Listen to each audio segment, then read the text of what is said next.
पंतप्रधान मोदींनी संजय राऊत यांच्यासाठी ट्विट केलेलं आहे। राऊतांची प्रकृती लवकर ठीक व्हावी अशी प्रार्थना त्यांनी केल्याचं आपण बघू शकतो। हे ट्विट सुद्धा आपण बघू शकतोय। पंतप्रधान मोदींनी संजय राऊत यांच्यासाठी हे ट्विट केलेलं आहे। संजय राऊत यांची प्रकृती सध्या स्थिर नाहीये, ते ठीक नाहीयेत आणि त्यासाठीच त्यांनी हे ट्विट केलं। राऊतांची प्रकृती लवकर ठीक व्हावी अशी प्रार्थना अशा आशासह पंतप्रधान नरेंद्र मोदी यांनी हे ट्विट केल्याचं आपण बघू शकतोय। महत्त्वाची अपडेट सध्या आपण बघतोय, हे ट्विट सुद्धा आपण बघू शकतोय आणि या संदर्भात अधिकची माहिती जाणून घेऊयात। आमचे प्रतिनिधी शिवाजी काळे सध्या आपल्या सोबत आहेत।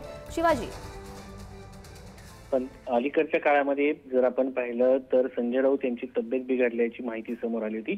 त्यानंतर ते दररोज जी पत्रकार परिषद घेणार आहे ती देखील ते घेणार नाही अशी माहिती समोर आल्यानंतर अनेक वर्तुळातून या संदर्भात चर्चा होत असताना स्वतः देशाचे पंतप्रधान नरेंद्र मोदी यांनी या संदर्भामध्ये त्यांची तब्येत लवकर ठीक व्हावी अशा आशा व्यक्त केल्यामुळे एक वेगळी चर्चा सुरू आहे। मात्र पंतप्रधान नरेंद्र मोदी या अगोदर देखील आपल्याला माहिती आहे की जेव्हा उद्धव ठाकरे आजारी होते तेव्हा स्वतः रश्मी ठाकरे यांच्याशी संपर्कात होते, त्यांची चर्चा करायचे आणि आता जर पाहिलं तर संजय राऊत यांची तब्येत बिघडल्यानंतर स्वतः पंतप्रधान नरेंद्र मोदी यांनी त्यांची लवकरात लवकर तब्येत ठीक व्हावी या आशयाचं ट्विट केलेलं आहे आणि संजय राऊत यांना एक प्रकारे प्रार्थना देखील केली त्यांच्यासाठी की ते लवकरात लवकर ठीक व्हावे।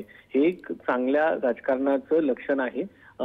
टीका करता राजकारणामध्ये टीका करणारा हा व्यक्ती वैयक्तिक दुश्मन नसतो, शत्रू नसतो। हे एक प्रकारे पंतप्रधान नरेंद्र मोदी यांच्या या ट्विट मधून दिसून येतं आणि राजकारण हे हेल्दी असावं, त्याचबरोबर वैयक्तिक शत्रुत्व नसावं असा संदेश एक प्रकारे पंतप्रधान नरेंद्र मोदी यांनी या ट्विट मधून देशाला दिल्याचं पाहायला मिळतंय। नक्कीच शिवाजी, खरं तर या सगळ्या गोष्टीमुळे जे ट्विट केलेलं आहे पंतप्रधान मोदींनी त्यामुळे आता राजकीय वर्तुळामध्ये नेमक्या काय चर्चा सुरू होतात हे बघणं महत्त्वाचं असेल। धन्यवाद दिलेल्या सविस्तर माहितीसाठी। आपण बघू शकतोय पंतप्रधान मोदींनी संजय राऊतांसाठी हे ट्विट केलेलं आहे। राऊतांची प्रकृती मागील काही दिवसांपासून स्थिर नाहीये, ते ठीक नाहीयेत आणि त्यामुळे त्यांची प्रकृती आहे ती लवकरच ठीक व्हावी अशी प्रार्थना आता मोदी यांनी हे ट्विटद्वारे केल्याचं आपण बघू शकतोय। पुढे जातोय, मित्रमंडळामध्ये गारव्यासारखा सुषमा अंधारेंनी राऊतांसाठी ही पोस्ट केल्याचं आपण बघू शकतोय। ठणठणीत बरे व्हा, सगळ्यांचे आशीर्वाद आपल्या सोबत आहेत असंही अंधारेंनी म्हटलंय। आम्ही सगळे आपली वाट बघतोय असंही त्यांनी म्हटलेलं आहे। नेमकी काय एक्सपोज केलेली आहे सुषमा अंधारेंनी बघूयात। लवकर बरे व्हा, आम्हाला कल्पना आहे की सार्वजनिकरित्या जरी आपण मिसळू शकणार नसला तरी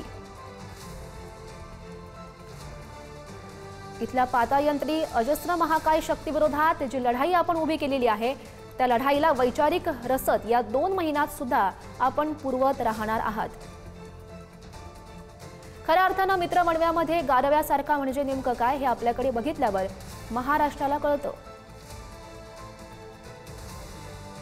आपण ठणठणीत बरे होणार आहात। आपल्यासोबत फक्त महाराष्ट्रातल्या शिवसैनिकांचेच नाही तर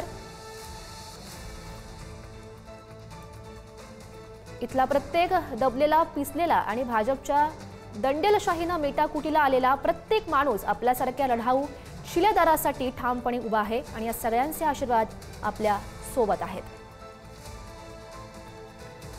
आपल्याला उदंड आयुष्य लाभो, आम्ही सगळे आपली वाट बघत आहोत अशा आशयाची एक्सपोज केलेली आहे सुषमा अंधारे यांनी।